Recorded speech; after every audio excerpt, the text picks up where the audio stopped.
Kalau mereka restoratif justice, saya akan berhenti sebagai lawyernya. Dan saya katakan, ya kan, yang benar itu adalah Pak Jokowi yang minta maaf ke RRT. Karena dialah yang melakukan kriminalisasi sesungguhnya. Jadi kalau kita mengerti tentang demokrasi, konstitusi, kebebasan ilmiah, akademik, dan lain sebagainya, maka tidak boleh ada peneliti yang dikriminalkan. Saya perlu melakukan pelurusan, karena rasanya ini ilmu penting, ya kan. Jangan sampai kemudian banyak hal yang kemudian tidak lurus gitu ya. Kalau dikatakan menjadi urusan publik setelah diributkan orang, soal ijazah ini tidak benar. Karena undang-undang tentang KIP, ya, kebebasan informasi publik, itu sudah mengatakan pasal 18 ayat 2, bahwa kalau dipakai untuk jabatan publik, maka dia menjadi urusan publik. Gitu ya. Itu satu. Jadi dia sudah terbuka, tidak bisa diprivatisasi. Itu satu. Kedua, kalau kita bicara tentang restoratif justice, KUHP lama tidak mengenal restoratif justice. Kalau KUHP lama tidak mengenal restoratif justice, kita tidak bisa menggunakan pasal peralihan. Karena tidak sebanding, tidak setahap. Jadi karena itu harus dipakai KUHP baru. Nah, KUHP baru sudah bicara tentang restoratif justice. KUHP baru mengatakan tahap-tahap restoratif justice itu adalah, ya, saya bacakan. Mekanisme keadilan restoratif menurut pasal 79 dilakukan untuk memulihkan keadaan semula yang berupa A. Pemaafan dari korban dan atau keluarganya. Apakah Egy Sujana minta maaf? Damai Hari Lubis tidak maaf? Di sini saya sudah bacakan teks Egy Sujana yang mengatakan dia tidak maaf. Dan bahkan dia mengandaikan dirinya sebagai Musa dan Nabi Harun, Damai Hari Lubis, yang datang kepada Fir'aun. B. Pengembalian barang yang diperoleh dari tindak pidana kepada korban. Apakah Egy mengembalikan barang kepada Pak Jokowi? Tidak. C. Penggantian biaya perawatan medis dan atau psikologis? Tidak juga. Ganti rugi atas kerugian lain yang diderita korban sebagai akibat tindak pidana yang dialami korban? Tidak juga. Bahkan jangan-jangan terbalik, siapa yang memberi, siapa yang diberi.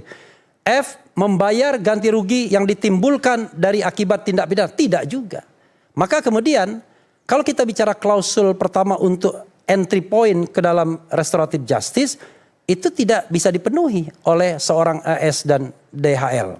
Kedua, pemulihan keadaan semula sebagaimana dimaksud pada ayat 1 harus dituangkan dalam kesepakatan. Nah, kita tidak tahu apakah ada kesepakatan tertulis atau tidak. 3. Kesepakatan sebagaimana dimaksud pada ayat 2 wajib dilaksanakan dalam jangka waktu paling lama 7 hari. Nah, ini kita katakan terpenuhi. Ini incredible. Bukan 7 hari tapi 3 hari sudah terlaksana. 4. Pencabutan laporan atau pengaduan hanya dapat dilakukan setelah pelaku memenuhi seluruh kesepakatan. Pertanyaannya adalah apakah ada pencabutan laporan atau tidak. Jangan lupa laporan itu tidak hanya kepada Egy seorang, tetapi kepada beberapa orang. Jadi kalau dicabutnya laporan berarti dicabut semua harusnya. Tadi itu logikanya. 5. Setelah seluruh kesepakatan terlaksana, perkara wajib dihentikan dan dimintakan penetapan pengadilan. Apakah ada penetapan pengadilan? Nggak ada.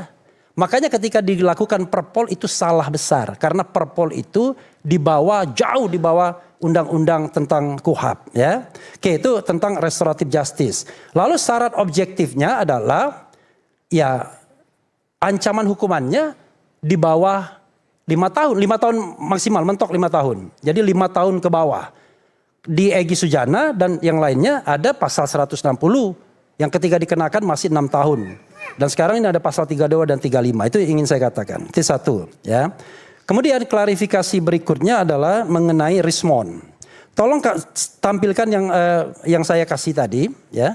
Kasihan sekali Rismond. Dia peneliti, kalibernya sudah internasional. Bukunya banyak di Amazon. Coba Anda searching dalam bahasa Inggris. Anda mau menjawab Bang Rismond, ya. Doktor palsu nih ya? Iya. Oke. Coba lihat tadi yang saya kasihkan, ya. Oke, bisa saya diberikan Fit Adrison. Fit Adrison itu seorang doktor, ya, lulusan luar negeri juga dari Universitas Indonesia, Fakultas Ekonomi. Dia searching nama Rismond Hasiholan Sianipar.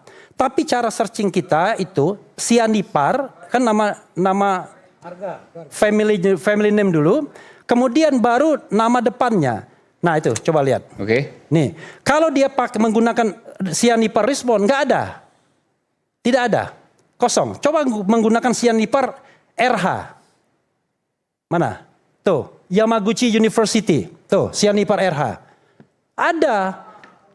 Jadi kenapa? Itu kesalahan kita Ini, adalah bentar. Ini apa? Dari apa ini? ini dia searching untuk melihat database penulis author dan lain sebagainya. Jadi itu jurnal. Ini jurnal atau apa? Jurnal internasional. Oh, Oke. Dan ini tidak mungkin dipalsukan, Yamaguchi University. Ini kan hasil searching dari Fit Adrison yang kemudian memberikan kepada saya. Jadi kalau orang mengatakan Richmond itu nggak ada, itu salah searching karena gini, kalau di luar negeri nama itu tidak bisa disingkat-singkat. Maksudnya begini, kalau misalnya namanya Richmond Hasie Holland Sianipar, yang paling mungkin adalah Sianipar RH.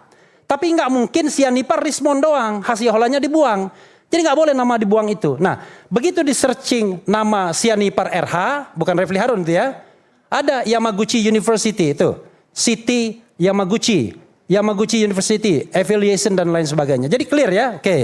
Saya hanya ingin mengclearkan saja. Ini kasihan, ini orang reputasinya internasional kemudian direndahkan dengan luar biasa. Tapi ya. pernah nggak Richmond itu ngaku pernah meninggal dunia? Pernah nggak itu? Nah, itu soal lain itu saya nggak tahu. Ya, saya nggak. Kalau pernah gimana? Nggak tahu saya. Itu aja karena itu belum saya tahu banyak tentang Richmond. Yang ketiga, ya, diskresi. Wah, ini kan diskresi penyidik dan lain sebagainya, bro. Ya, kalau Anda belajar undang-undang namanya administrasi pemerintahan, salah satu syarat diskresi itu tidak boleh melanggar undang-undang.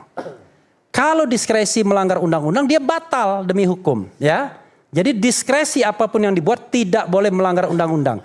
Kalau boleh melanggar undang-undang, maka presiden bisa di atas undang-undang. Presiden saja kalau mau membuat sebuah keputusan di atas undang-undang, dia harus bikin perpu, peraturan pemerintah pengganti undang-undang, oke? Kemudian, apalagi ya? Nah ini penting ini ya. Dr. Tifa mau ditawari oleh Jokowi restoratif justice. Saya tangkap itu, ya itu terserah Pak Jokowi, oke? Kemudian kata Farhad, bagaimana kalau Richmond saja? Karena Richmond ini yang pelaku kejahatan, tadi kan gitu ya. Begini. Tidak pernah Pak Jokowi mau menawarkan restoratif justice. Iya, oke. Saya mencuriga dengan penyebutan nama itu, apakah ada pihak-pihak tertentu nah, itu yang saya ingin katakan. minta pertemuan ke Solo itu. Ini yang ingin saya katakan. Kalau memang nggak pernah ya bantah aja nggak masalah. Ini yang saya katakan, ya kan? Begini, saya sebagai lawyernya, ya, saya memastikan dan berkali-kali saya memastikan tidak ada niatan dari RRT untuk datang ke Solo minta restoratif justice sebagaimana yang dilakukan oleh Egy Sujana dan DHL. Saya bilang kemarin di depan ratusan mahasiswa di Bandung, kalau mereka restoratif justice, saya akan berhenti sebagai lawyernya. Oke? Dan relawan juga kalau memaafkan mereka. Sebentar dulu. Mereka apalagi. Sebentar. Dan saya katakan, ya kan, yang benar itu adalah Pak Jokowi yang minta maaf ke RRT. Kenapa begitu? Kenapa begitu? Karena dialah yang melakukan kriminalisasi sesungguhnya. Dia tidak paham tentang demokrasi, hak asasi manusia, dan kebebasan menyatakan pendapat baik secara lisan dan tulisan. Ini orang-orang kan kualitasnya kan kacau.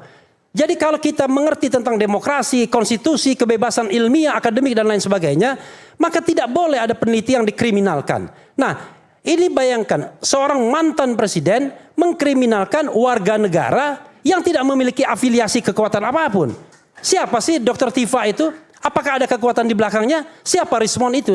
Siapa Roy Suryo itu? Mereka adalah orang yang independen tapi tingkat pendidikan mereka tinggi. Dan jangan lupa, kalau Anda mau menantang ya 3 klien saya, buat buku yang setara dengan Jokowi's White Paper. Sanggup nggak? Karena ada yang mengatakan tulisan dalam Jokowi's White Paper itu setara dengan karya S3. Coba baca. Dan saya yakin mereka kalian semua ini baca saja enggak, ya kan? Siapa yang mengatakan baca Jokowi White Paper? Enggak ada yang baca. Karena itulah menurut saya ya, hal-hal seperti ini udahlah, kita jangan membodohi rakyat Indonesia. Rakyat Indonesia Anda tahu ya, siapa bicara dengan hati nurani, siapa yang bicara karena ada kepentingan ekonomi di belakangnya. Wassalamualaikum warahmatullahi wabarakatuh.